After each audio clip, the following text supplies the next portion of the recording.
El aroma del cordero asado llenaba cada rincón de nuestro comedor en Barcelona, esa Nochebuena de 2023. Había trabajado toda la tarde preparando la cena perfecta para mi familia. A mis 52 años, creía que había construido algo sólido. Una casa hermosa en el barrio de Gracia, un negocio próspero de importación de vinos, y sobre todo, una familia que me respetaba. Mi esposa Carmen ajustaba los últimos detalles de la mesa mientras yo descorchaba una botella de Ribera del Duero, una de las joyas de mi colección personal. El árbol de Navidad brillaba en la esquina del salón, adornado con los mismos ornamentos que habíamos coleccionado durante 25 años de matrimonio. Papá, está todo perfecto, me dijo mi hija Elena, de 22 años, mientras ayudaba a servir las copas. Su sonrisa me tranquilizaba. Siempre había sido mi consentida, la que entendía mis esfuerzos, mis sacrificios. Mi hijo David, de 26 años, llegó con su esposa Ana y mi nieto pequeño, Mateo, de apenas 3 años. David trabajaba en una consultoría financiera, un trabajo que yo había ayudado a conseguir a través de mis contactos. Ana venía acompañada, como siempre, de su padre, Joaquín Mendoza, un hombre de 60 años que había hecho fortuna en el sector inmobiliario. Buenas noches, Roberto. Me saludó Joaquín, con esa sonrisa que siempre me resultaba condescendiente. Hermosa casa, como siempre. Gracias, Joaquín.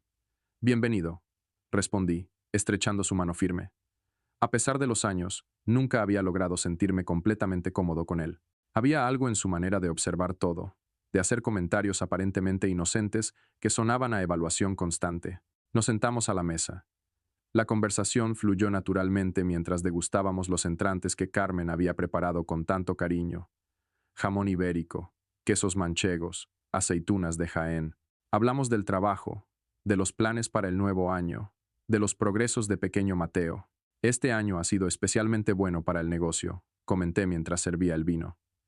Hemos ampliado la cartera de proveedores franceses. El Bordeaux que estamos importando está teniendo mucho éxito. Eso está muy bien, Roberto, asintió Joaquín, aunque el mercado del vino está cada vez más competitivo. En mis propiedades comerciales he visto cerrar varias tiendas especializadas este año. Siempre tenía que hacer ese tipo de comentarios.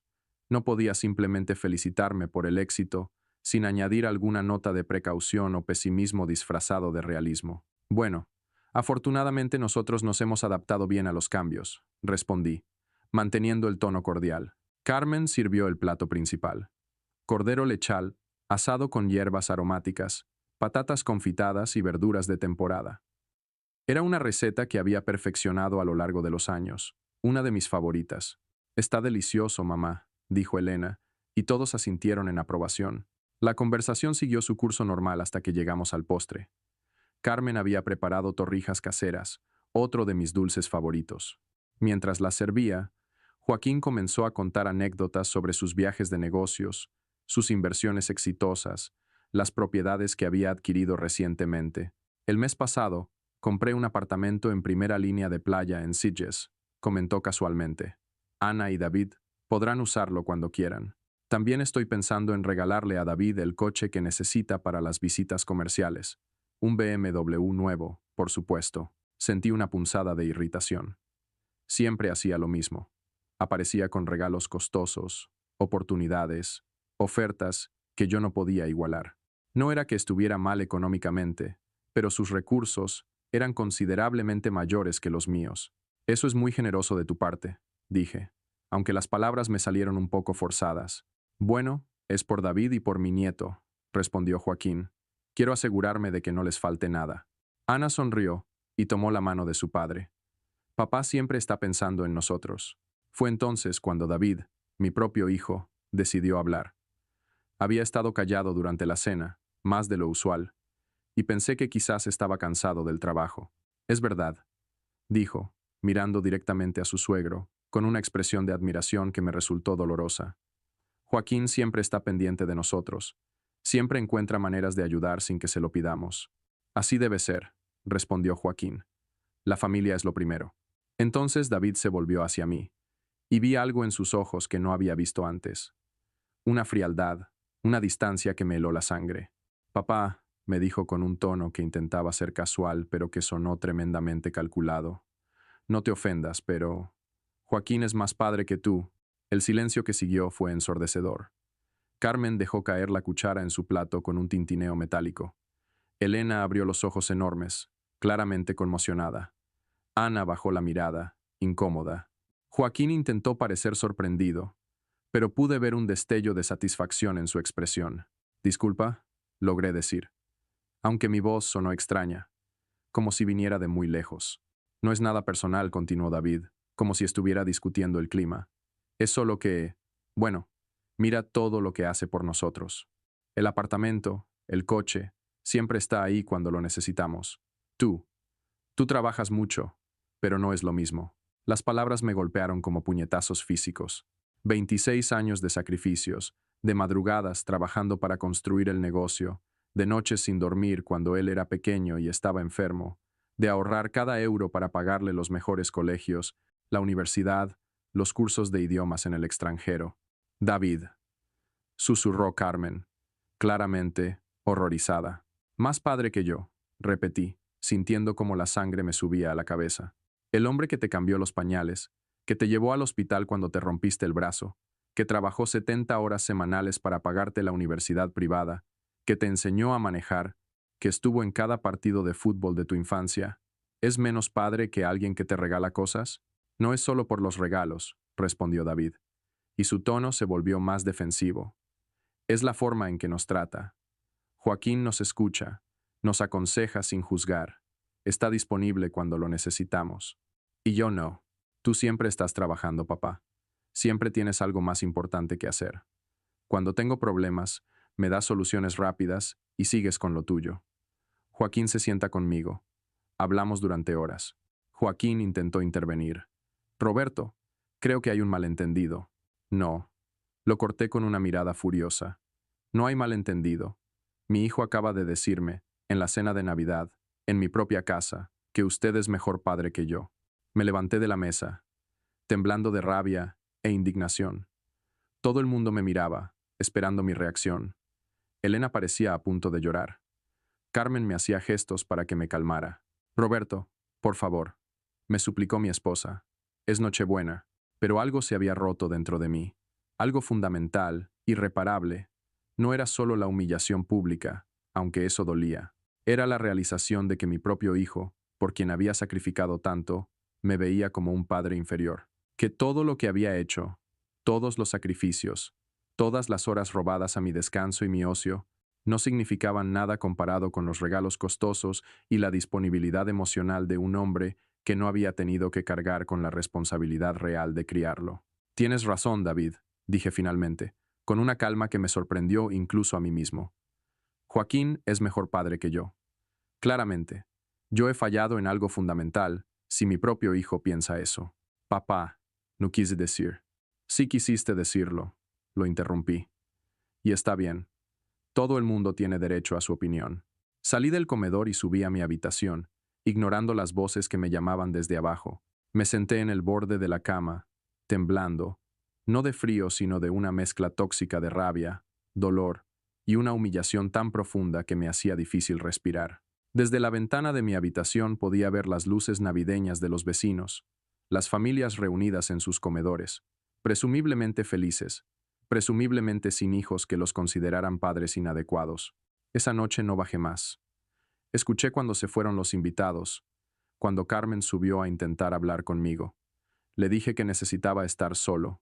Ella respetó mi espacio, aunque pude escucharla llorar en el baño antes de acostarse. Me quedé despierto toda la noche, mirando al techo, repasando cada momento de la vida de David, cada decisión que había tomado como padre, cada vez que había priorizado el trabajo sobre el tiempo familiar, cada oportunidad perdida de sentarme a hablar con él, sin agenda, sin prisa, sin la constante presión de los plazos y responsabilidades. Quizás tenía razón. Quizás Joaquín era mejor padre que yo. Y si eso era cierto, entonces todo lo que había construido, todo en lo que había basado mi identidad como hombre y como cabeza de familia, era una mentira. Cuando amaneció el 25 de diciembre, ya había tomado una decisión que cambiaría todo. Capítulo 2. El despertar de la furia. El amanecer del 25 de diciembre me encontró sentado en mi estudio, rodeado de documentos financieros y fotografías familiares que de repente parecían pertenecientes a la vida de otro hombre. No había dormido ni un minuto.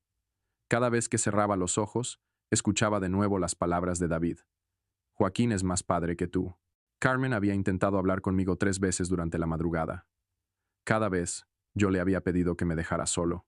No estaba listo para escuchar explicaciones, disculpas o intentos de minimizar lo que había pasado. Lo que necesitaba era silencio para procesar la magnitud de lo que había descubierto sobre mi propia familia. A las 7 de la mañana, escuché pasos en la escalera. Era Elena. Llamó suavemente a la puerta del estudio. «Papá, ¿puedo pasar?» «Adelante, princesa». Elena entró vestida con su pijama navideño, el mismo que usaba desde los 18 años. Sus ojos estaban rojos e hinchados. Evidentemente había llorado tanto como yo hubiera querido hacerlo. «Papá, lo que dijo David anoche fue horrible. No puedo creer que...» «Siéntate, Elena», la interrumpí suavemente. «Necesito preguntarte algo, y quiero que seas completamente honesta conmigo».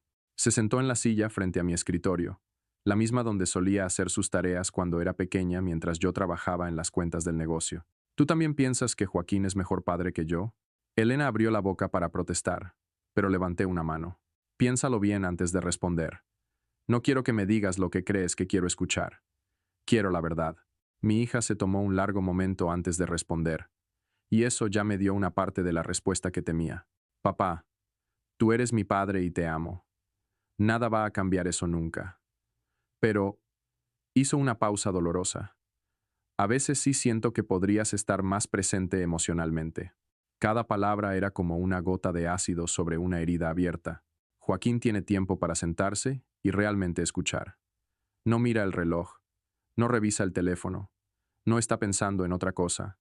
Cuando hablas con él, sientes que eres lo único que importa en ese momento. ¿Y conmigo no sientes eso? Elena bajó la mirada. «A veces sí, papá.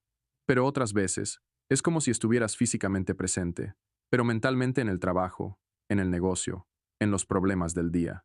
La honestidad de mi hija me dolía más que las palabras crueles de David, porque venía desde el amor, desde alguien que no quería lastimarme pero que tampoco podía mentirme. «Elena, todo lo que he hecho, todos los sacrificios, han sido por ustedes, para darles lo mejor, para que no les falte nada. Lo sé, papá, y estoy agradecida por todo eso. Pero...» vaciló antes de continuar. «A veces los niños prefieren que sus padres estén presentes a que les den cosas». Me quedé en silencio, procesando sus palabras.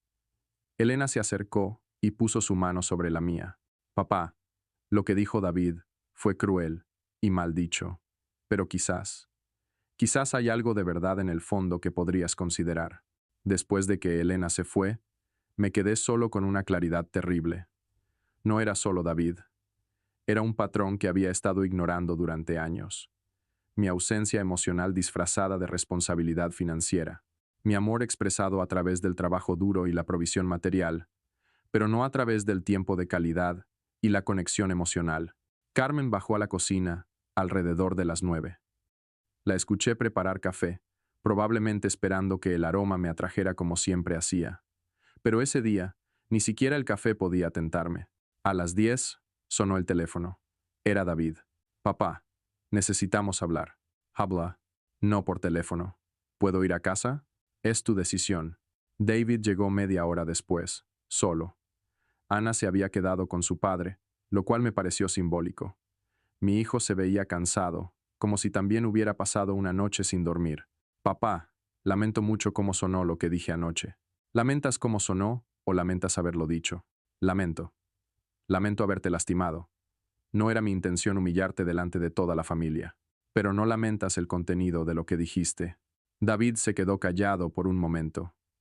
«Papá, no quiero lastimarte más de lo que ya lo he hecho». Responde la pregunta. David, ¿lamentas el contenido o solo la forma? Mi hijo suspiró profundamente. «Creo que Joaquín y tú son padres diferentes. Cada uno tiene sus fortalezas. Esa no es la respuesta a mi pregunta». «Está bien», dijo finalmente, con un tono de frustración. «No, no lamento completamente el contenido. Creo que hay verdad en lo que dije, aunque pude haberlo expresado mucho mejor». Ahí estaba, la confirmación que había estado temiendo y esperando al mismo tiempo. «Gracias por tu honestidad», le dije. «Ahora déjame ser igualmente honesto contigo. Durante 26 años, He trabajado entre 12 y 14 horas diarias para construir un negocio que nos diera seguridad económica. He sacrificado vacaciones, fines de semana, tiempo personal, incluso tiempo con tu madre. Todo por el bienestar de esta familia. Papá, no he terminado. Te pagué un colegio privado que costaba más de lo que muchas familias ganan en un año. Te pagué la universidad, los cursos de inglés en Londres, el máster en administración de empresas. Usé mis contactos para conseguirte tu primer trabajo. Cuando quisiste comprarte tu apartamento, yo avancé el dinero para el enganche. David bajó la cabeza, claramente incómodo. Y todo eso, según tú, cuenta menos que el hecho de que Joaquín se siente a escucharte sin prisa y te compra regalos caros. No es solo eso, papá. Entonces explícame qué más es. David respiró hondo antes de responder. Es que cuando necesito hablar contigo sobre algo personal, sobre mis miedos, mis dudas, mis sueños, siento que estoy interrumpiendo algo más importante. Me das consejos rápidos, soluciones prácticas, pero no te conectas conmigo emocionalmente. Sus palabras me pegaron como una bofetada, principalmente porque había algo de verdad en ellas. Joaquín se toma el tiempo de entender lo que realmente me preocupa. No trata de resolver mis problemas inmediatamente. Solo, escucha, y me ayuda a encontrar mis propias respuestas. ¿Y eso lo convierte en mejor padre que yo? Lo convierte en alguien con quien es más fácil hablar sobre cosas difíciles. La distinción era sutil pero devastadora. No estaba diciendo que Joaquín fuera objetivamente mejor padre, sino que era emocionalmente más accesible. Y eso, para un joven de 26 años que estaba navegando los desafíos de la vida adulta, era más valioso que toda mi provisión material. David, ¿sabes lo que me duele más de todo esto? ¿Qué tienes razón? Mi hijo me miró con sorpresa. Tienes razón en que he estado más enfocado en proveer que en conectar. Tienes razón en que muchas veces, cuando vienes a hablar conmigo, estoy pensando en el trabajo. Tienes razón en que Joaquín tiene algo que yo no he sabido darte. Papá, pero también tengo razón yo en algo. Aunque, en que todo lo que he hecho ha sido por amor. Quizás no el tipo de amor que necesitabas, pero amor al fin y al cabo. David asintió, con lágrimas en los ojos. Lo sé, papá, y eso hace que todo esto sea más difícil. Esa tarde, después de que David se fue, me senté en el jardín trasero de nuestra casa. Era un espacio que había diseñado personalmente, donde Carmen cultivaba sus rosales y donde habíamos celebrado los cumpleaños de los niños cuando eran pequeños. Desde allí podía ver toda Barcelona extendida ante mí, la ciudad donde había construido mi vida, mi negocio, mi familia. Pero por primera vez en décadas, me sentí como un extraño en mi propia vida, como si hubiera estado tan ocupado construyendo la estructura externa de una familia perfecta que había olvidado cultivar las conexiones internas que realmente la hacían fuerte. Carmen salió al jardín al atardecer. Se sentó a mi lado en silencio durante largos minutos antes de hablar. ¿En qué estás pensando? En todo, en nada. ¿En cómo es posible que haya fallado tan completamente sin darme cuenta? No has fallado completamente, Roberto. ¿No? Mi hijo prefiere a otro hombre como figura paterna. Mi hija reconoce que no estoy presente emocionalmente. Y tú ni siquiera has intentado contradecir nada de lo que han dicho. Carmen suspiró. Porque no puedo contradecir algo que tiene elementos de verdad. Otro puñetazo al estómago. Pero tampoco puedo negar todo lo bueno que has hecho, todo el amor que has demostrado a tu manera.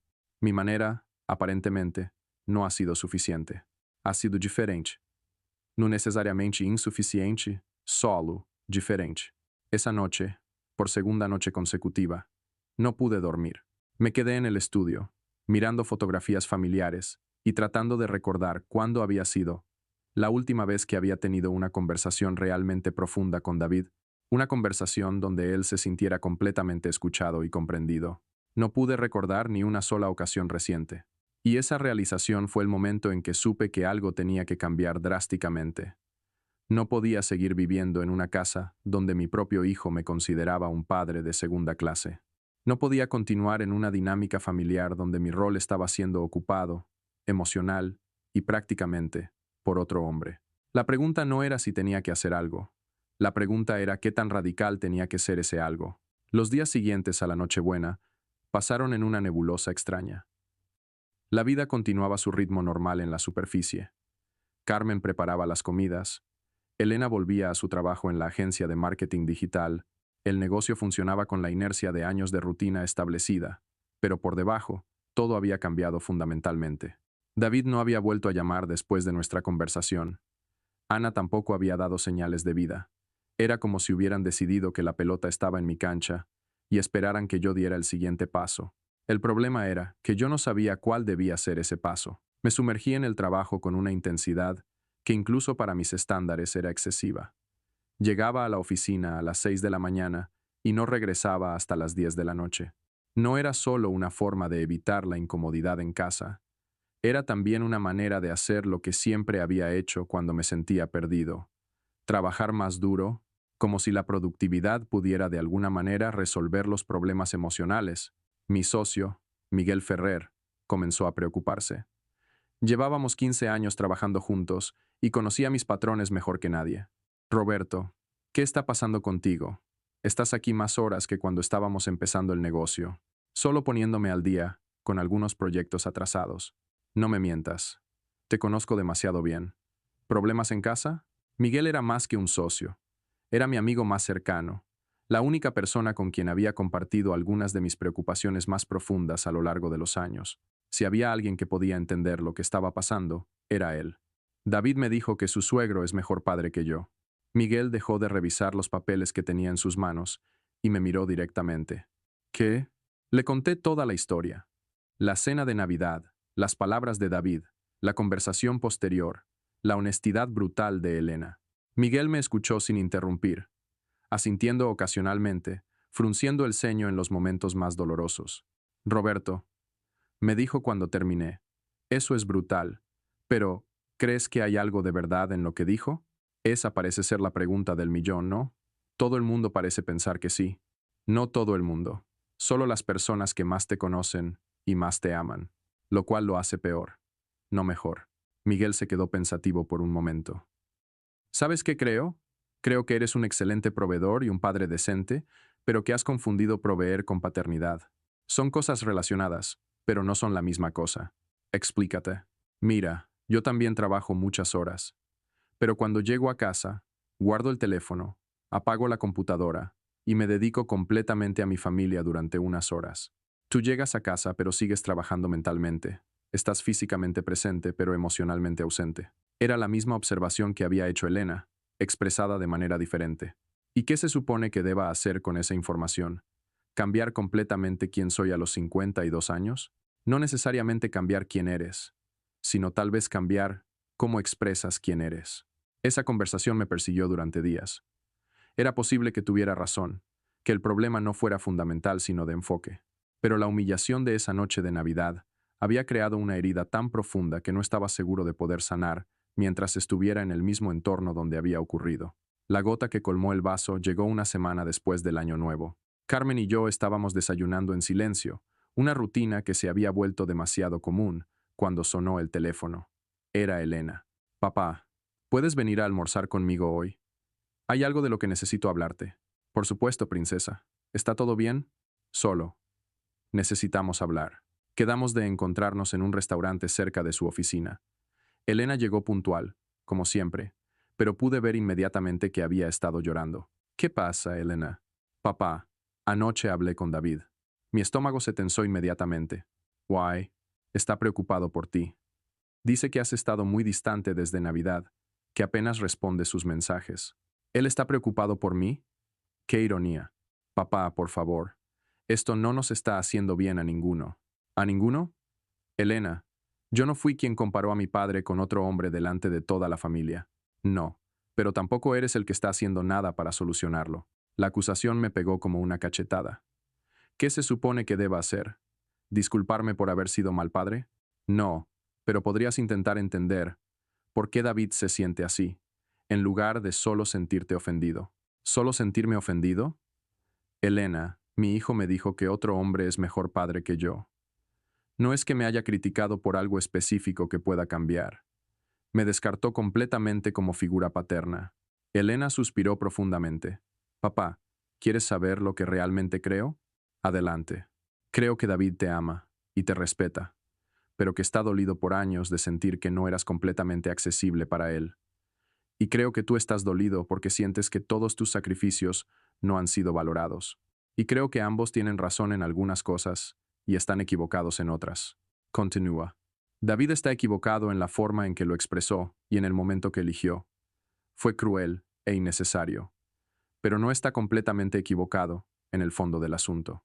Cada conversación parecía llevarme a la misma conclusión inevitable.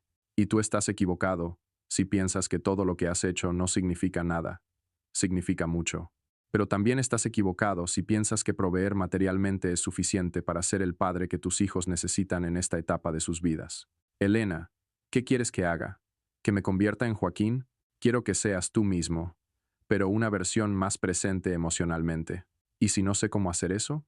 Entonces aprende. Como aprendiste a manejar un negocio, como aprendiste a importar vinos, como aprendiste todas las otras cosas difíciles que has aprendido en tu vida. Esa tarde regresé a la oficina con la cabeza dando vueltas. Elena tenía razón en que no estaba haciendo nada constructivo para solucionar la situación, pero también tenía la sensación de que el daño era demasiado profundo para una simple corrección de curso. Fue entonces cuando Miguel entró a mi oficina con una propuesta que cambiaría todo. Roberto, ¿recuerdas que hace años hablamos sobre expandir el negocio a América Latina? Vagamente. ¿Por qué? He estado investigando oportunidades en Colombia. Bogotá específicamente. Hay un mercado creciente para vinos europeos de calidad y la competencia todavía no está saturada. ¿Why? Y creo que alguien necesita ir allá por unos meses para establecer contactos, evaluar el mercado, tal vez establecer una oficina. Me miró significativamente. ¿Estás sugiriendo que ese alguien sea yo? Estoy sugiriendo que tal vez un cambio de aires te vendría bien. Y que tenemos los recursos y la estructura, para que puedas tomarte un tiempo para reorganizar tus prioridades. La idea me golpeó como un rayo. No era solo un viaje de negocios, era una oportunidad de escapar, de poner distancia física y emocional entre yo y la situación que se había vuelto insostenible en casa. ¿Cuánto tiempo estaríamos hablando? Inicialmente, 6 meses. Tal vez más, si las cosas van bien. 6 meses lejos de Barcelona. 6 meses, sin tener que enfrentar las miradas de compasión de Carmen, sin tener que fingir que todo estaba bien cuando claramente no lo estaba, sin tener que lidiar con la constante comparación implícita con Joaquín. ¿Cuándo podríamos empezar? Si estás seguro, podríamos tener todo listo en 2 semanas. Esa noche llegué a casa con una determinación que no había sentido desde la noche de Navidad. Carmen estaba en la cocina, preparando la cena como siempre, pero pude ver en su postura que esperaba otra noche de conversación mínima y tensión palpable. Carmen, necesitamos hablar. Se volvió hacia mí con una expresión cautelosa. ¿Sobre qué? Sobre el futuro, sobre nosotros, sobre todo. Nos sentamos en el salón, en el mismo sofá donde habíamos tomado tantas decisiones importantes a lo largo de nuestro matrimonio. Le expliqué la propuesta de Miguel, la oportunidad en Colombia, la posibilidad de expandir el negocio internacionalmente. ¿Y cuánto tiempo estarías fuera? 6 meses inicialmente. Carmen me miró fijamente durante largo rato. Roberto, ¿es esto realmente sobre el negocio o es sobre huir de lo que pasó en Navidad? La honestidad de mi esposa siempre había sido una de las cosas que más valoraba de ella, aunque en momentos como este doliera. Tal vez sea ambas cosas. ¿Crees que huir va a solucionar algo? No sé si va a solucionar algo, pero sé que quedarme aquí, sintiéndome como un fracaso como padre cada día, no está solucionando nada tampoco. Carmen suspiró profundamente. Roberto, entiendo que estés dolido. Entiendo que necesites tiempo para procesar lo que pasó, pero marcharte por 6 meses no va a cambiar el hecho de que cuando regreses, los problemas van a seguir aquí. ¿Los problemas? ¿O yo soy el problema? Tú no eres el problema. La falta de comunicación es el problema. La falta de conexión emocional es el problema. El hecho de que todos en esta familia estemos caminando en puntas de pie alrededor de nuestros sentimientos en lugar de hablar honestamente es el problema. Tenía razón, por supuesto, pero saber que tenía razón no hacía que me sintiera menos perdido o menos inadecuado. Carmen, ¿tú también piensas que soy un mal padre? Mi esposa se acercó y tomó mis manos. Creo que eres un padre que ama profundamente a sus hijos, pero que ha tenido dificultades para expresar ese amor de maneras que ellos necesitan escuchar. Eso no te convierte en un mal padre. Te convierte en un padre humano, pero insuficiente, según David. David es un joven de 26 años que está aprendiendo a navegar relaciones adultas complejas. No es un experto en paternidad, Roberto. Es solo un hijo que está dolido y que expresó ese dolor de una manera terrible. Por primera vez desde Navidad, sentí que alguien estaba realmente de mi lado. Pero incluso eso no era suficiente para cambiar mi determinación sobre Colombia. Carmen, necesito hacer esto. Necesito tiempo y espacio para entender qué tipo de padre quiero ser cuando regrese. ¿Y qué pasa con nosotros?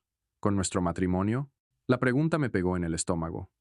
En todas mis consideraciones sobre huir, no había pensado completamente en lo que eso significaría para Carmen y para nosotros como pareja. No lo sé, admití. Honestamente, no sé nada ahora mismo. Esa respuesta la lastimó. Pude verlo en sus ojos. Pero también pude ver que entendía que yo estaba en un lugar donde no podía dar respuestas más definitivas. Si vas a hacer esto, me dijo finalmente, hazlo bien. No solo huyas. Usa ese tiempo para realmente reflexionar, para crecer, para entender qué quieres cambiar, y mantente en contacto con nosotros. No desaparezcas completamente. Asentí, aunque no estaba seguro de poder cumplir todas esas promesas. Esa noche llamé a Elena para decirle sobre mis planes. Su reacción fue predeciblemente emocional. ¿Te vas? ¿En serio? ¿Esa es tu solución? Elena, necesito tiempo para procesar todo esto. Papá, esto es exactamente lo que David quiso decir. Cuando las cosas se ponen difíciles emocionalmente, tú encuentras una manera de evitarlas. Sus palabras me dolieron porque tenía razón, pero también me enojaron porque parecía que sin importar lo que hiciera, estaría equivocado. Elena, si me quedo voy a estar amargado y resentido. Si me voy, estoy huyendo. ¿Qué se supone que deba hacer? Quedarte y trabajar en esto, como una familia. No puedo. No ahora. No cuando cada día me siento como si estuviera siendo juzgado y encontrado deficiente. Elena lloró al teléfono, y eso casi me hizo cambiar de opinión. Pero la decisión ya estaba tomada en algún lugar profundo de mi ser, en un lugar que estaba más allá de la lógica o incluso del amor familiar. No llamé a David para decirle sobre Colombia. Decidí que Carmen podía contarle si quería. No tenía la energía emocional para otra conversación donde mis decisiones fueran analizadas y encontradas inadecuadas. Los siguientes días pasaron en una mezcla de preparativos prácticos y despedidas emocionales. Miguel se encargó de la mayoría de los aspectos logísticos del viaje, mientras yo me enfocaba en arreglar mis asuntos personales. El aspecto más difícil fue decidir qué hacer con la casa. Era nuestra casa familiar, llena de recuerdos de 25 años de matrimonio, pero también se había convertido en el escenario de mi humillación más grande. Cada vez que entraba al comedor, revivía esa noche de Navidad. Fue Carmen quien sugirió la solución más radical. Roberto, ¿has pensado en vender la casa? La pregunta me sorprendió. ¿Por qué venderíamos la casa? Porque esta casa representa una etapa de nuestras vidas que tal vez ya terminó. Los niños ya no viven aquí. Es demasiado grande para nosotros dos. Y después de lo que pasó, tal vez necesitemos un nuevo comienzo cuando regreses. La idea era simultáneamente aterradora y liberadora. Vender la casa sería hacer una declaración definitiva de que las cosas habían cambiado irrevocablemente, pero también sería una forma de liberarme de las memorias dolorosas que ahora asociaba con cada habitación. ¿En serio estás dispuesta a vender? Creo que podría ser bueno para ambos. Un nuevo hogar para una nueva etapa. Esa decisión se tomó con una rapidez que me sorprendió. En una semana, habíamos contactado a un agente inmobiliario. En 2 semanas, teníamos 3 ofertas serias. El mercado inmobiliario en Barcelona estaba fuerte, y una casa en Gracia con las características de la nuestra era muy demandada. La venta se cerró justo antes de mi partida a Colombia. Carmen se mudaría temporalmente a un apartamento más pequeño en el mismo barrio, cerca de su trabajo y de Elena. La noche antes de mi vuelo, toda la familia se reunió para despedirme. Era surreal estar todos juntos de nuevo en la casa, que ya no era nuestra, rodeados de cajas de mudanza y espacios vacíos, donde antes había muebles. David había venido con Ana y pequeño Mateo. La conversación fue cautelosa, llena de temas seguros y evitando cuidadosamente cualquier referencia a la razón real de mi partida. ¿Cuándo vas a volver, papá?, me preguntó Elena por tercera vez. En 6 meses. Tal vez antes si las cosas van bien. O tal vez después, si van demasiado bien, añadió David con un tono que no pude descifrar completamente. El plan es 6 meses, repetí firmemente. Cuando todos se fueron, Carmen y yo nos quedamos solos en la casa vacía. Era extraño estar allí sin muebles, sin decoraciones, sin todas las cosas que habían hecho de ese lugar nuestro hogar durante tanto tiempo. ¿Estás seguro de esto? Me preguntó Carmen una última vez. No estoy seguro de nada, admití, pero sé que necesito hacerlo. Esa noche dormimos en colchones en el suelo, como cuando éramos jóvenes y recién casados y no teníamos dinero para muebles. Había algo poético en eso, aunque no estaba seguro si era el tipo de poesía que terminaba bien o mal. Capítulo 4. Exilio en Bogotá. El vuelo de Barcelona a Bogotá duró casi 12 horas, con escala en Madrid. Durante todo ese tiempo, tuve la sensación extraña de estar suspendido entre dos mundos, el que había dejado atrás y el que aún no conocía. Por primera vez en décadas, no tenía una agenda clara más allá del día siguiente. No tenía reuniones programadas para las próximas semanas.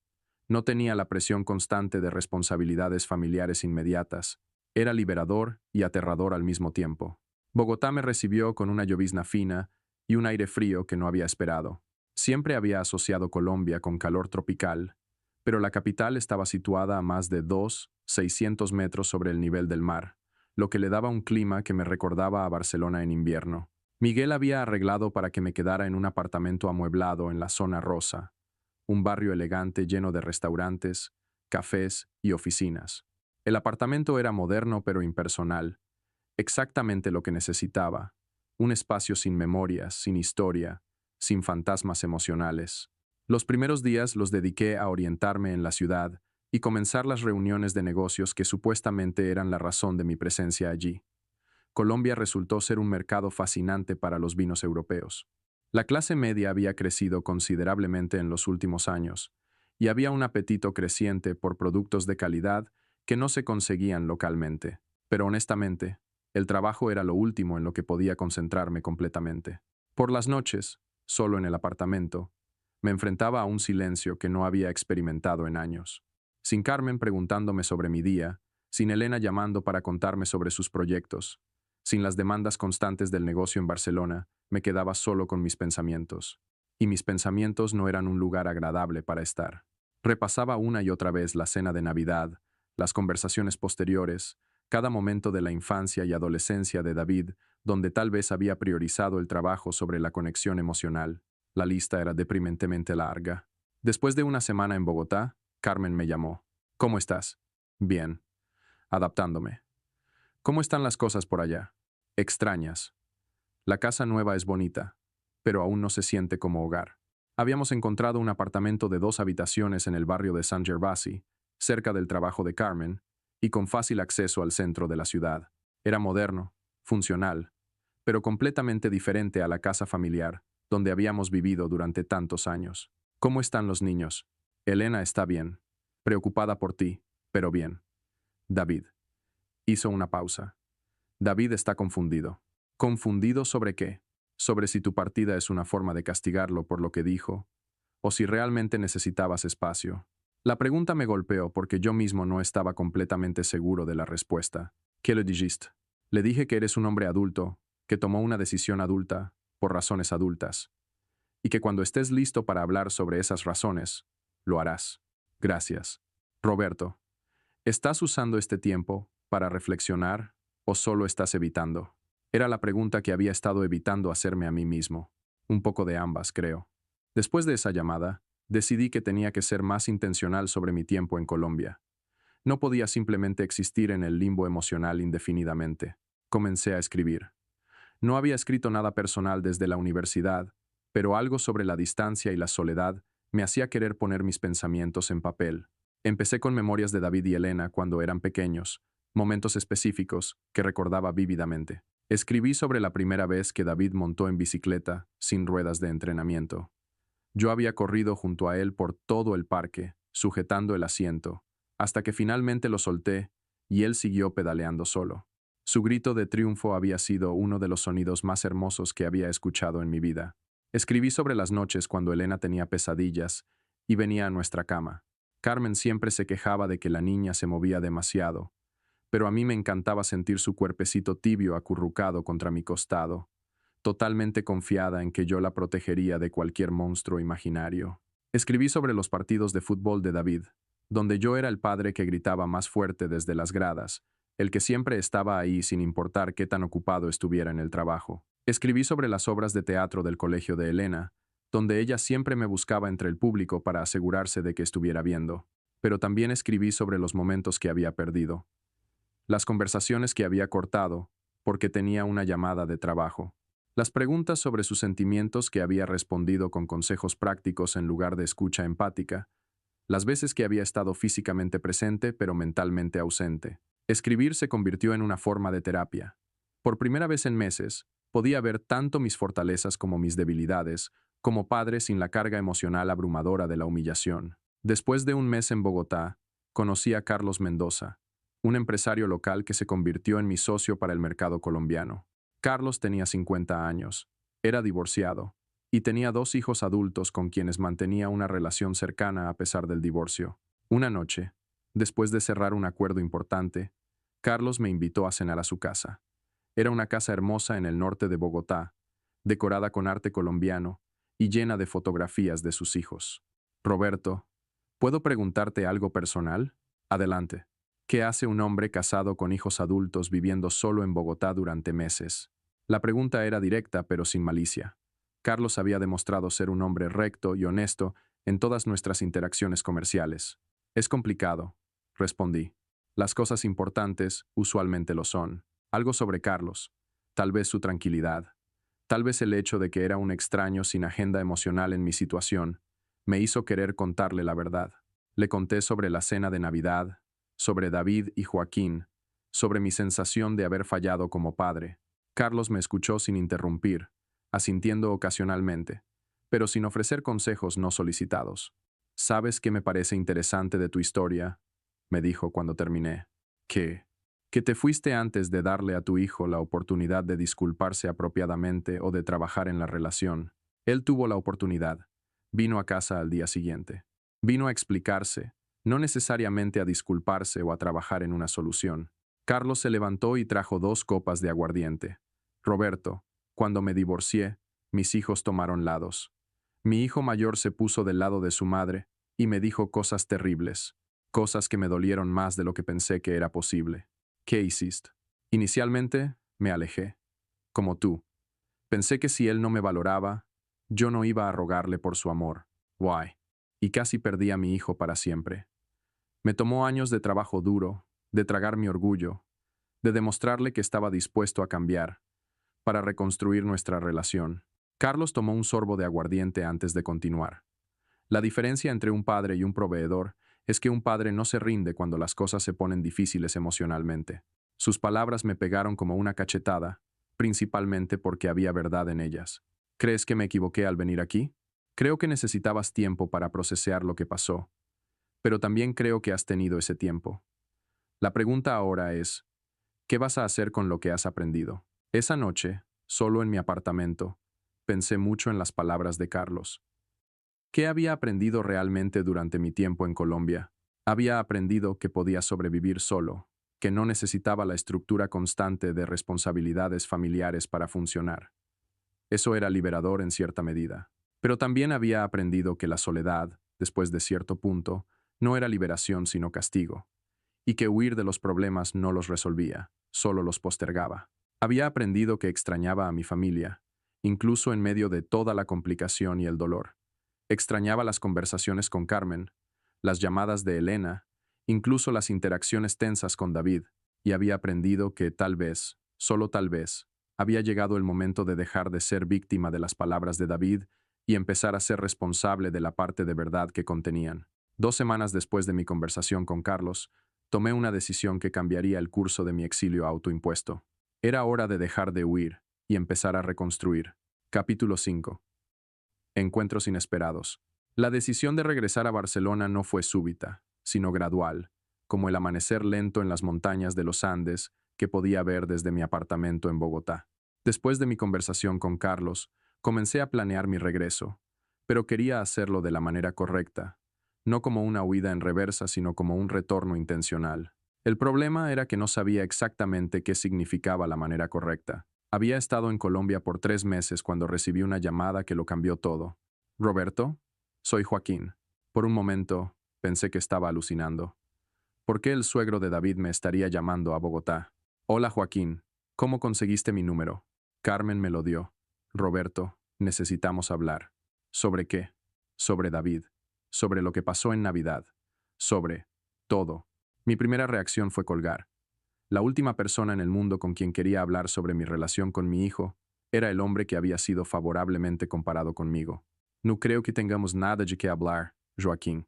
Por favor, Roberto, 5 minutos. Es importante. Algo en su tono me hizo quedarme en la línea. Está bien, te escucho. Joaquín respiró profundamente antes de comenzar. Roberto, lo que David dijo en Navidad fue terrible, cruel e injusto. No era lo que había esperado escuchar. Continúa. Desde esa noche, he estado pensando mucho en mi papel en toda esta situación, y creo que, sin darme cuenta, he contribuido a crear una dinámica poco saludable. ¿Qué quiere decir? Quiero decir que he estado tratando de ser el suegro perfecto, el abuelo perfecto, de una manera que tal vez ha socavado tu posición como padre. Joaquín hizo una pausa, y pude escuchar el peso en su voz. Roberto, yo nunca tuve que levantarme a las 3 de la mañana cuando David tenía fiebre. Nunca tuve que disciplinarlo cuando se portaba mal. Nunca tuve que ser el malo que le decía que no podía hacer algo peligroso o inapropiado. Seguí escuchando, fascinado a pesar de mí mismo. Es fácil ser el padre cool cuando solo apareces para los momentos divertidos.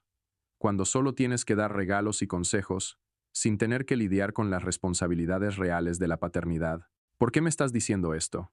Porque David está destruido, Roberto. Se siente terrible por lo que dijo, pero es demasiado orgulloso para llamarte. Y porque me di cuenta de que he estado disfrutando secretamente ser preferido sobre ti, lo cual es mezquino y injusto. La honestidad de Joaquín me dejó sin palabras por un momento. Además, continuó, porque Carmen me contó que vendiste la casa y te fuiste del país, y eso me hizo entender la magnitud del daño que mis acciones han contribuido a causar.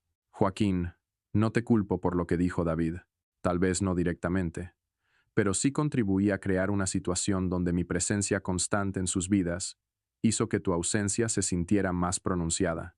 Era una observación profunda que no había considerado completamente. ¿Qué quieres que haga con esta información? Quiero que sepas que he hablado con David. Le dije que lo que te dijo fue inaceptable y que si no arregla las cosas contigo, yo voy a reevaluar mi relación con él. ¿Hiciste qué? Le dije la verdad, que eres su padre, que has sacrificado más por él de lo que yo jamás he sacrificado, y que sin importar cuáles sean mis cualidades como figura paterna suplementaria, eso nunca me dará el derecho de reemplazarte. Me quedé sentado en mi apartamento de Bogotá, mirando las luces de la ciudad, procesando una conversación que nunca había imaginado que tendría. Roberto, ¿sigues ahí? Sí, estoy aquí. Hay algo más. David quiere ir a verte. A Colombia. Quiere ir a disculparse en persona, apropiadamente, no solo con palabras, sino con acciones. La idea de ver a David en territorio neutral, lejos de Barcelona y de toda la historia emocional de nuestra casa, era tanto aterradora como tentadora. ¿Cuándo? La próxima semana, si estás de acuerdo. Esa noche no pude dormir, imaginando cómo sería esa conversación. ¿Qué diría David? ¿Qué diría yo? Si seríamos capaces de encontrar algún tipo de terreno común, o si la brecha entre nosotros se había vuelto demasiado amplia para ser cerrada. 3 días después, recibí un mensaje de David. Papá, llego el viernes a las 6 p.m. Vuelo de Avianca, 1247. No tienes que recogerme en el aeropuerto si no quieres. Solo quiero hablar contigo. Decidí ir al aeropuerto. El vuelo de David llegó puntual. Lo vi salir de la zona de aduanas, cargando solo una pequeña maleta de mano, buscándome con los ojos. Cuando me vio, su expresión fue una mezcla de alivio, nerviosismo y algo que tardé un momento en reconocer: vergüenza genuina. Hola, papá. Hola, David. Nos abrazamos brevemente. Un abrazo cauteloso que habló de todo lo que había pasado entre nosotros. Gracias por dejarme venir. Gracias por venir. El viaje desde el aeropuerto hasta mi apartamento fue tenso. David observaba la ciudad a través de la ventana del taxi, haciendo comentarios ocasionales sobre la arquitectura, el tráfico, el clima. Conversación segura, evitando cuidadosamente el elefante en la habitación. Una vez en el apartamento, David se acomodó en el sofá mientras yo preparaba café. Era surreal tenerlo allí, en ese espacio que había sido mi refugio de todo lo relacionado con Barcelona y la familia. Papá, antes que nada, quiero pedirte perdón. No esperé a que elaborara. Continúa. Lo que dije en Navidad fue cruel, innecesario y fundamentalmente injusto. No importa cuáles fueran mis sentimientos sobre nuestra relación, la forma en que los expresé fue terrible. David se veía diferente, más maduro tal vez, o tal vez solo más consciente del peso de sus palabras. No tenía derecho a compararte con Joaquín públicamente, especialmente no en ese momento, especialmente no de esa manera. ¿Pero tenías derecho a sentirte así privadamente? La pregunta lo tomó por sorpresa. Yo. No sé cómo responder eso. Responde honestamente. David se tomó un momento antes de hablar. Creo que tenía derecho a sentir que quería más conexión emocional contigo, pero no tenía derecho a descartarte como padre solo porque esa conexión no se daba de la manera que yo esperaba. Era una distinción importante, una que mostraba más madurez emocional de la que había demostrado en Navidad. David, ¿por qué viniste hasta acá? Podrías haberme llamado, haberme escrito una carta, porque necesitaba que vieras que estaba dispuesto a hacer un esfuerzo. Venir hasta Colombia no es algo que hago casualmente. Quería que supieras que esto es importante para mí. Nos quedamos en silencio por un momento, bebiendo café y procesando la extrañez de estar juntos en ese contexto tan diferente. Papá, Joaquín me dijo algo que me hizo entender algo importante. ¿Qué?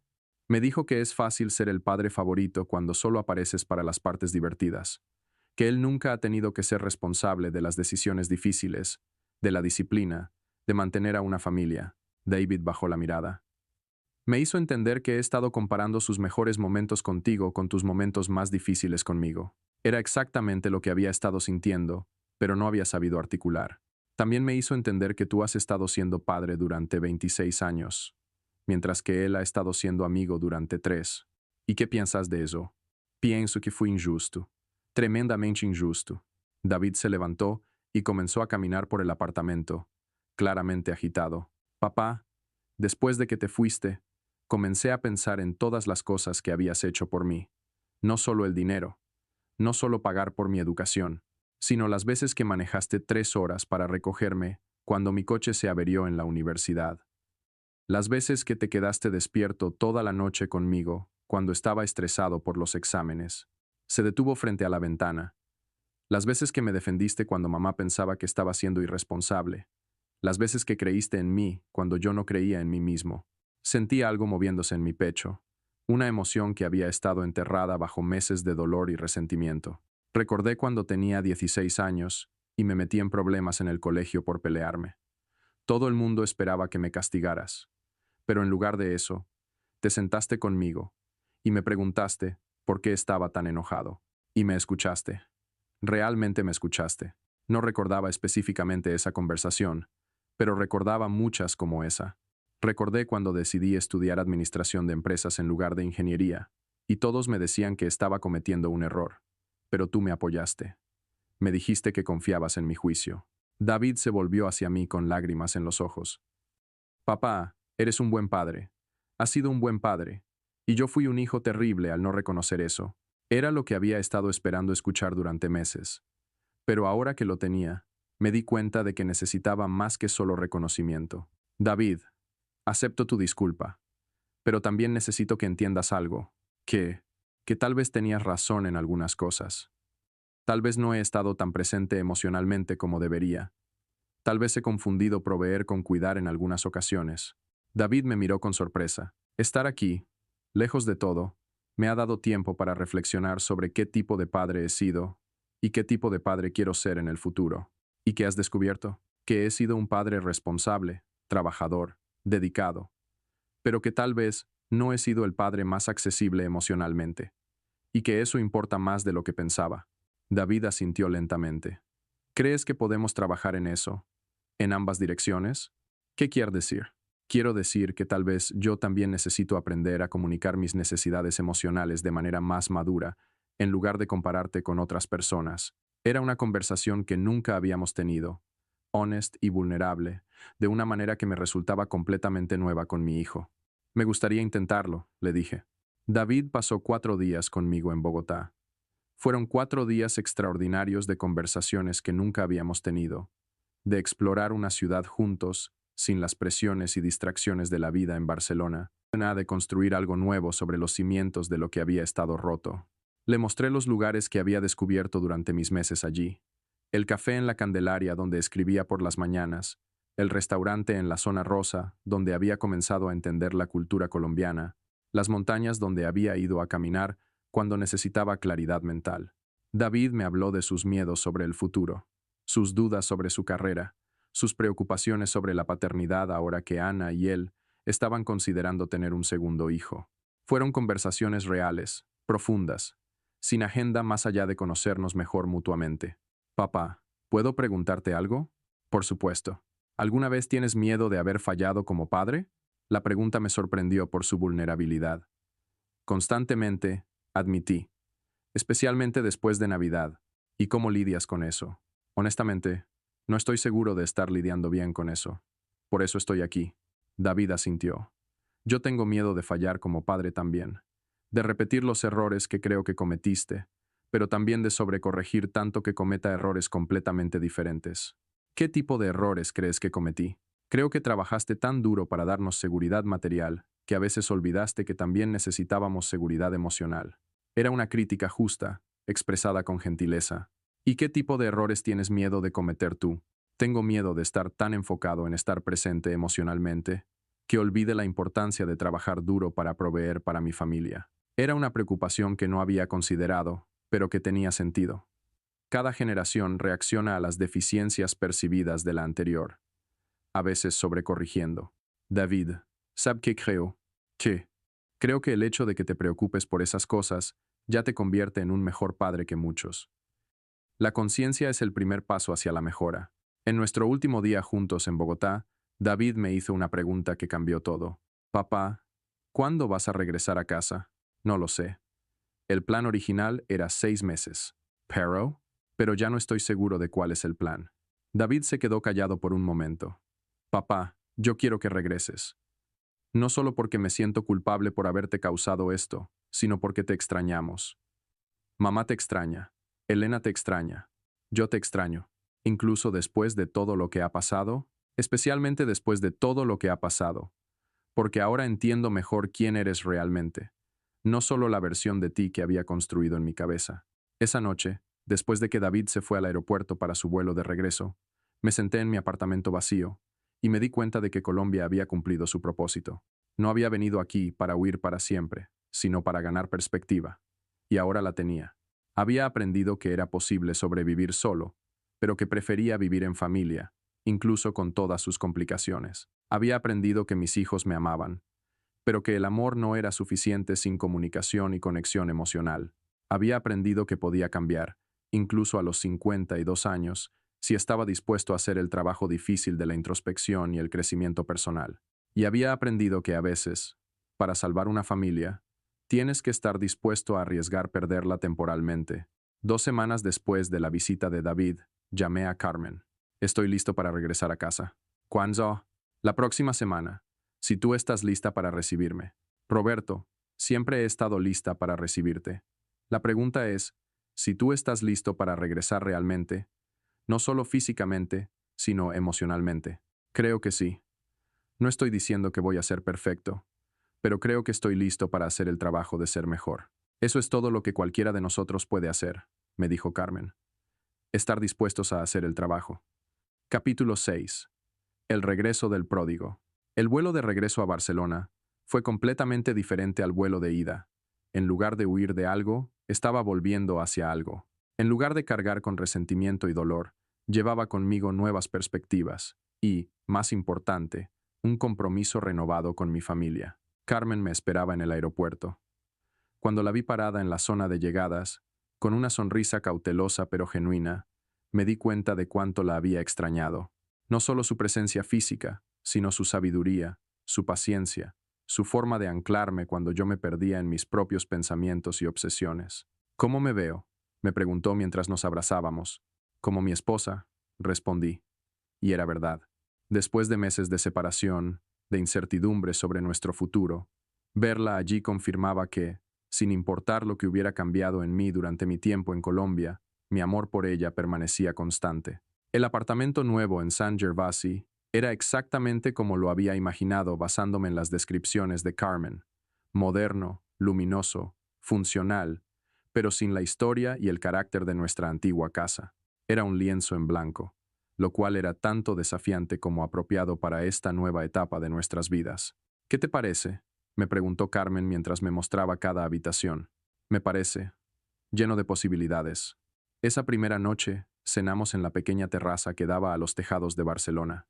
Carmen había preparado paella, uno de mis platos favoritos, y habíamos abierto una botella de vino de la región de Penedès, que había estado guardando para una ocasión especial. Cuéntame sobre Colombia, me dijo.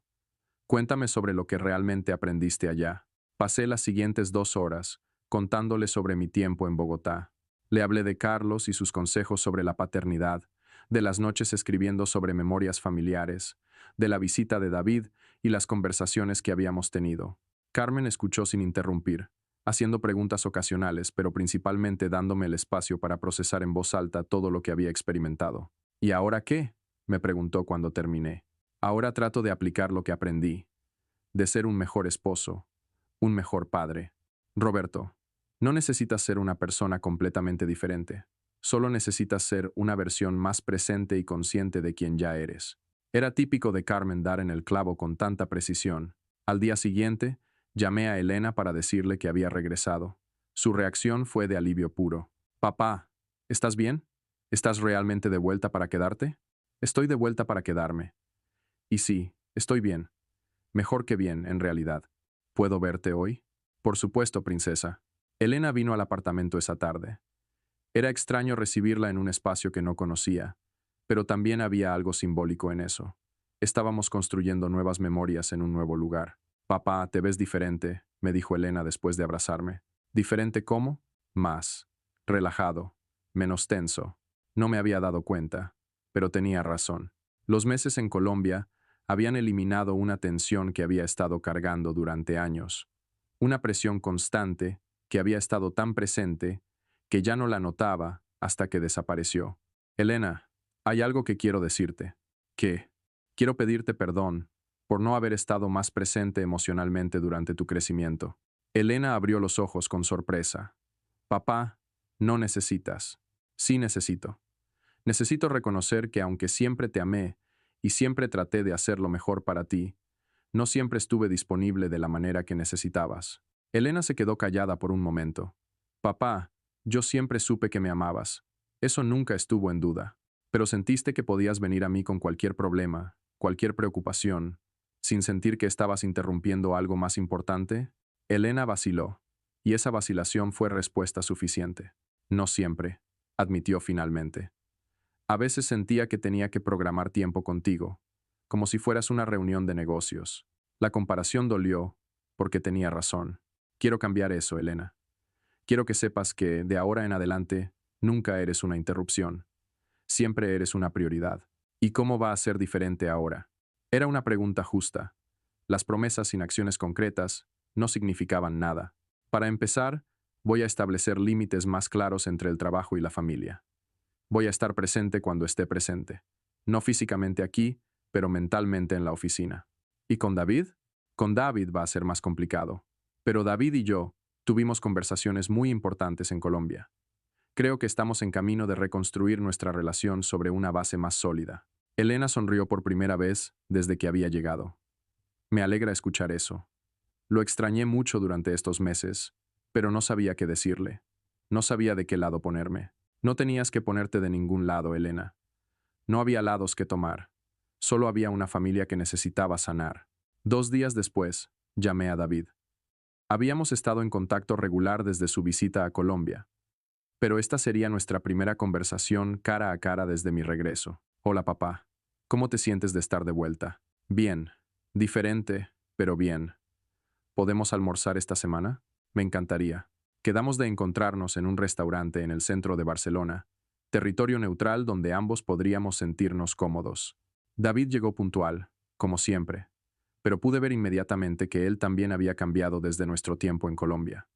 Había algo más maduro en su postura, más considerado en su manera de hablar. Papá, antes de hablar de cualquier otra cosa, quiero decirte algo. Adelante. He estado en terapia desde que regresé de Colombia. Me sorprendió, pero fue una sorpresa positiva. ¿Cómo está yendo? Bien. Difícil, pero bien. Me está ayudando a entender mis propios patrones de comunicación, mis expectativas sobre las relaciones familiares. ¿Y qué has aprendido? He aprendido que parte de mi frustración contigo venía de expectativas poco realistas sobre lo que un padre debería ser. Estaba comparándote con un ideal imposible, en lugar de valorarte como el padre real, humano e imperfecto que eres. Era una declaración de madurez emocional que me llenó de orgullo. También he aprendido que yo contribuí a crear distancia entre nosotros al no comunicar claramente lo que necesitaba de nuestra relación. ¿Qué necesitabas? Más conversaciones como las que tuvimos en Colombia. Tiempo donde pudiéramos hablar de cosas que no fueran logísticas o problemas prácticos. Tiempo donde pudiéramos conocernos como personas, no solo como padre e hijo. ¿Y crees que podemos crear más espacios para ese tipo de conversaciones? Eso espero, si tú también quieres. David, no hay nada que quiera más. Durante el almuerzo, hablamos sobre cómo podríamos reestructurar nuestra relación. David sugirió que nos reuniéramos regularmente, tal vez una vez por semana, para conversaciones sin agenda específica.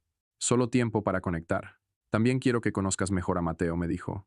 No como el abuelo que aparece para ocasiones especiales, sino como una presencia regular en su vida. Me encantaría eso. Y Ana y yo estamos pensando en tener otro bebé.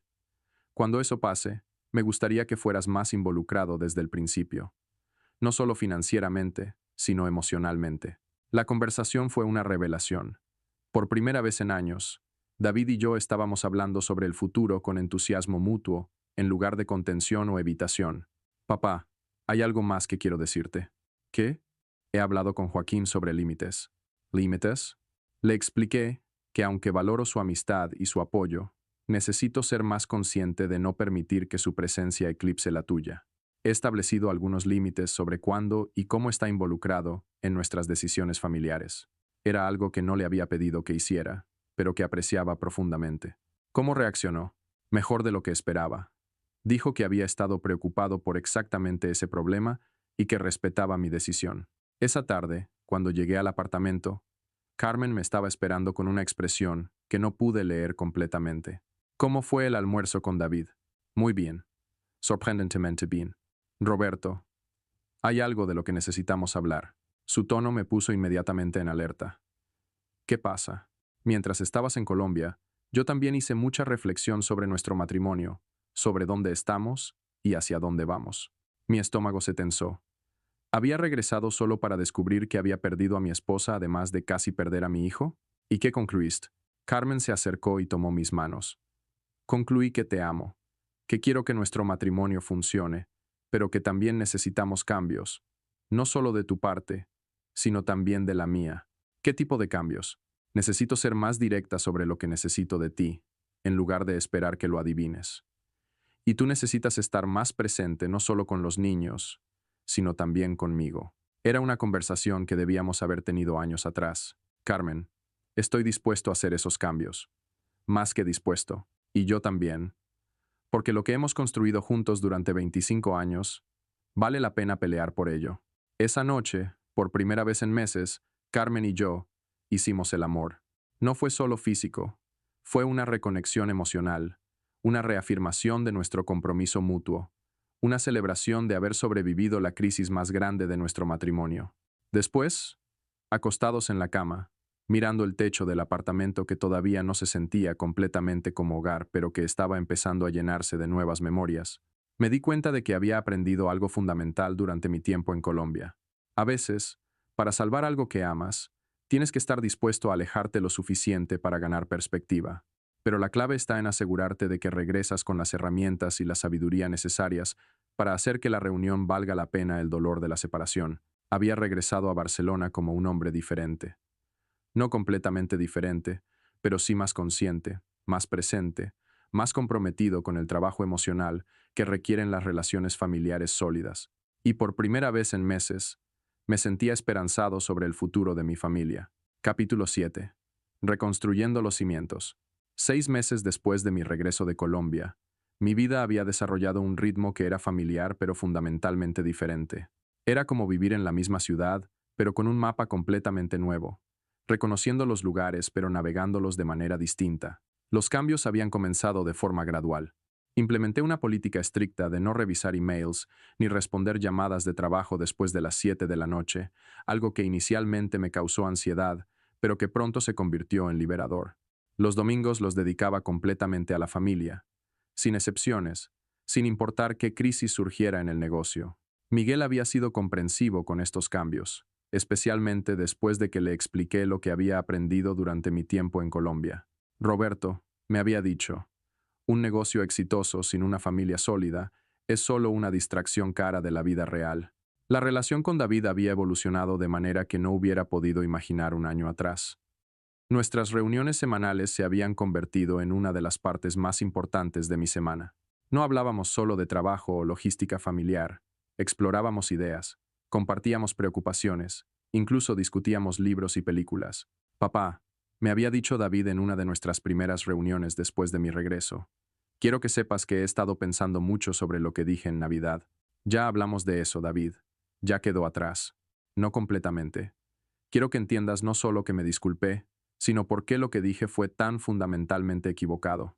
David había estado viendo a un terapeuta, algo que respetaba pero sobre lo cual tenía curiosidad.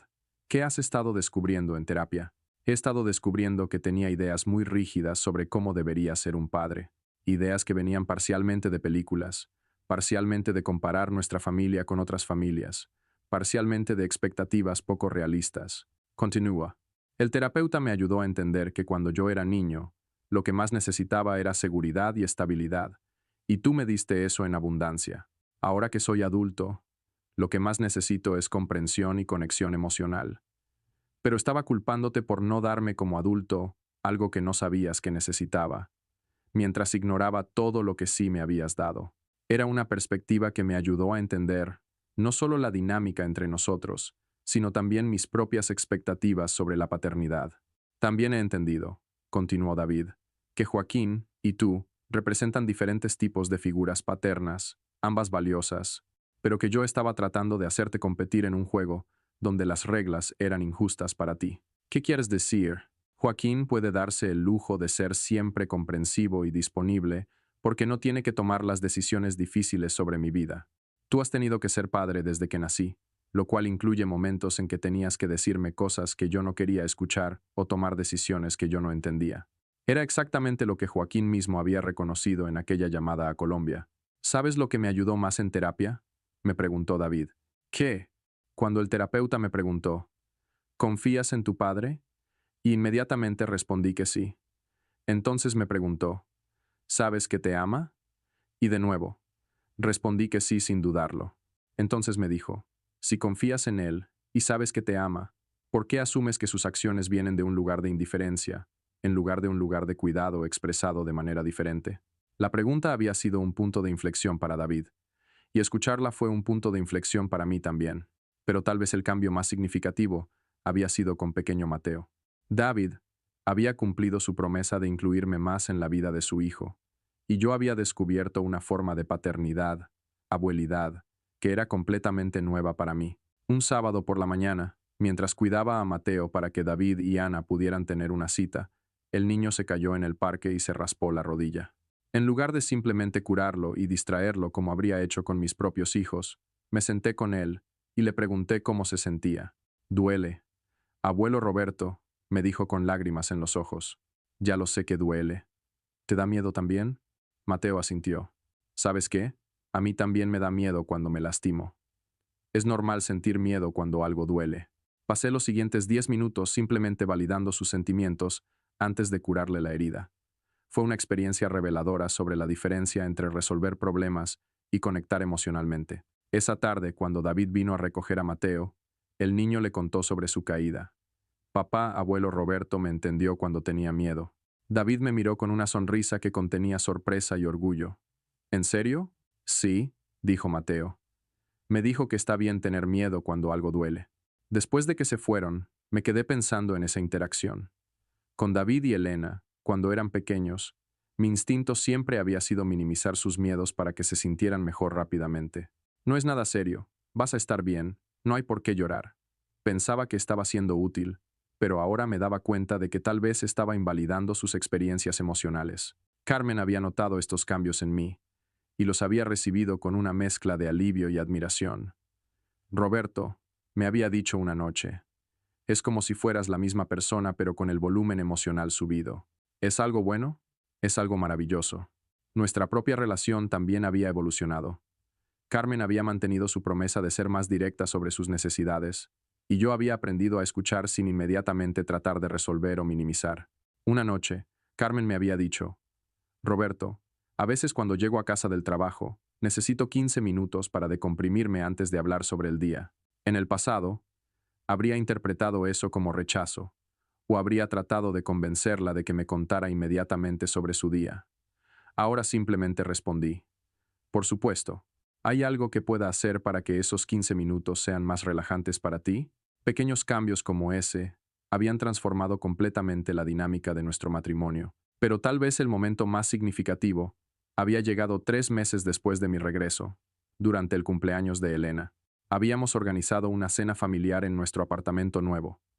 Elena, David, Ana, Mateo, y por primera vez desde Navidad, Joaquín también había sido invitado.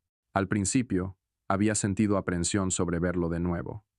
A pesar de su llamada a Colombia y su conversación con David sobre límites, todavía había una incomodidad residual sobre la dinámica entre nosotros. Pero Joaquín llegó esa noche, con una actitud completamente diferente. En lugar de dominar la conversación con historias sobre sus negocios y logros, se enfocó en hacer preguntas sobre los demás y en escuchar genuinamente las respuestas. En un momento dado, cuando estábamos en la terraza mientras Carmen y Ana preparaban el postre, Joaquín me acercó para una conversación privada. Roberto, quería agradecerte. ¿Agradecerme por qué? Por darme la oportunidad de reflexionar sobre mi papel en la familia de David, por no prohibirme estar aquí después de todo lo que pasó. Joaquín, tú eres el abuelo de Mateo. Eres importante para Ana. No tengo derecho a prohibirte nada. Tal vez no legalmente, pero emocionalmente podrías haberlo hecho, y no lo hiciste. Joaquín se quedó callado por un momento, mirando las luces de Barcelona. He aprendido algo importante durante estos meses. ¿Qué? Que ser querido por una familia no es una competencia. Hay espacio para más de una figura paterna positiva en la vida de un joven, siempre y cuando todos entendamos nuestros roles apropiados. ¿Y cuál crees que es tu rol apropiado? Ser un abuelo que apoya al padre, no que compite con él. Ser alguien que añade valor a la familia, no que la divide. Era exactamente lo que necesitaba escuchar.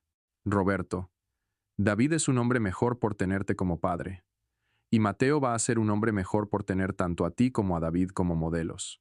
Esa noche, después de que todos se fueron, me senté en la terraza con Carmen, repasando los eventos de la noche.